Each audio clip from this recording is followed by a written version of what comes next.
2024 లేదా 25లో డిగ్రీ లేదా బీటెక్ చదివారా? సాఫ్ట్‌వేర్ జాబ్ కోసం ఎదురు చూస్తున్నారా? అయితే కోడ్‌జ్ఞాన్ 100 డేస్ కోర్సులో చేరండి. జాబ్ సాధించండి.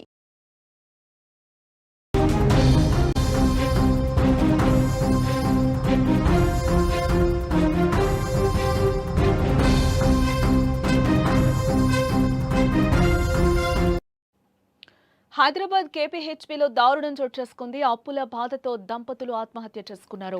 భర్త మృతి, ప్రాణాపాయ స్థితిలో భార్య ఉన్నట్లుగా తెలుస్తోంది.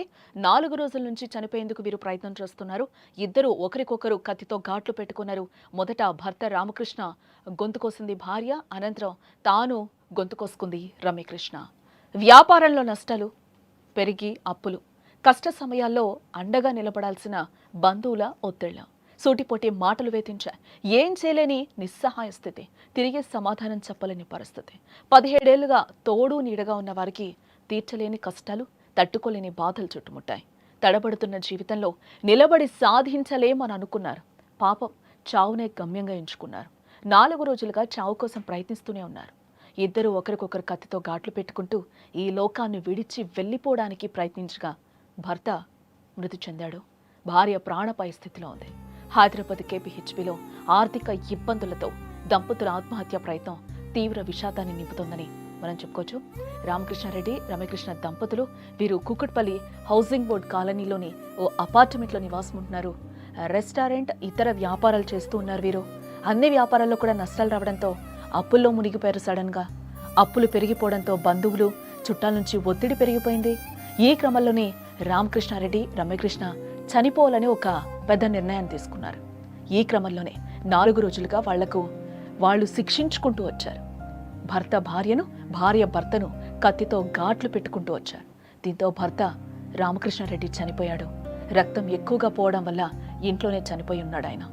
భార్య రమ్యకృష్ణ కూడా గొంతు కోసుకుంది. ఆ తర్వాత పోలీసులకు సమాచారం ఇచ్చింది.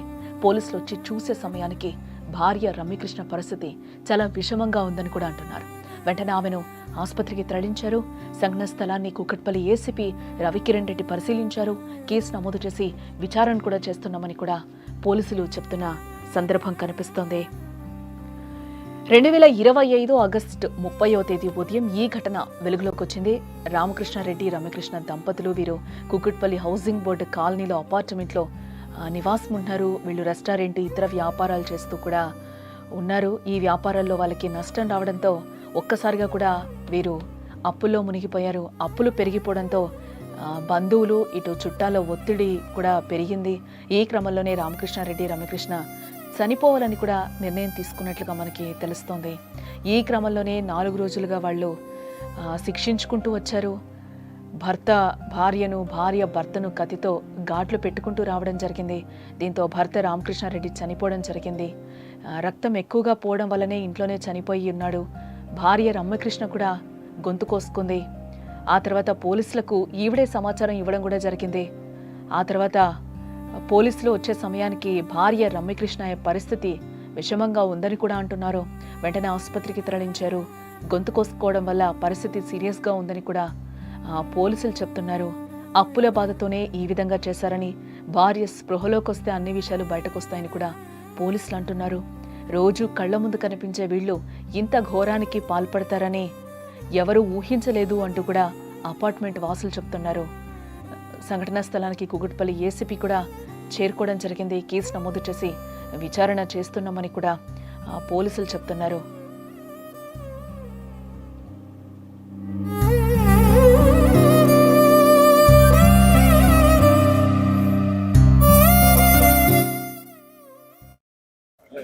ఈరోజు ఉదయం మాకు 100 డైల్ నుంచి ఒక కాల్ వచ్చిందండి.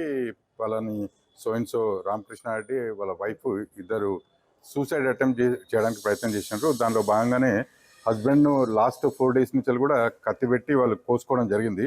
ఫస్ట్ చేల మీద కోసుకోవడం, తర్వాత కడుపు మీద కోసుకోవడం, తర్వాత గొంతు మీద కోసుకోవడం. అయితే ఈ అటెంప్ట్ 3-4 రోజుల నుంచి చేస్తున్నట్టు వాళ్ళు. అయితే వాళ్ళ వైఫ్ మనకు 100 డైల్ కాల్ చేస్తే మన పోలీస్ సిబ్బంది వాళ్ళందరూ కూడా వచ్చిందండి. వచ్చేడానికి అప్పటికే అతని హస్బెండ్ చనిపోయి కనబడ్డాడు మనకు అందులో. అయితే రీజన్ ఏంటంటే అతని కడుపు బ్లీడింగ్, అంటే హ్యామరేజ్ అయి చనిపోవడం జరిగినట్టు కనబడుతుంది చూస్తుంటే. ఆ వైఫ్ కూడా ఆమె గొంతు దగ్గర కూడా బాగానే కోసుకున్నది. అయితే పూర్వాపరాలను పరిశీలిస్తే తెలిసింది ఏంటంటే వాళ్ళకు దాదాపుగా ఫైనాన్షియల్లీ ప్రాబ్లమ్స్ చాలా ఉన్నట్టు తెలుస్తున్నది.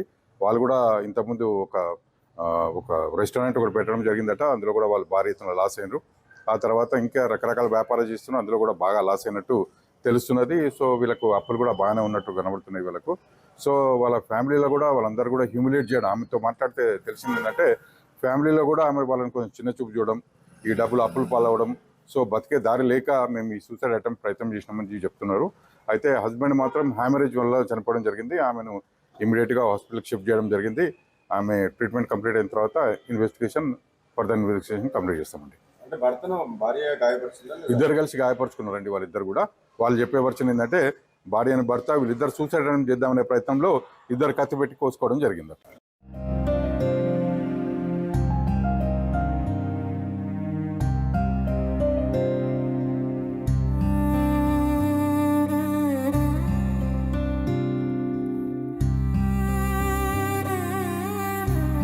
సుమన్ టీవీలో మీ పర్సనల్ అండ్ బిజినెస్ ప్రమోషన్స్ కోసం కింది నెంబర్కి కాంటాక్ట్ చేయండి.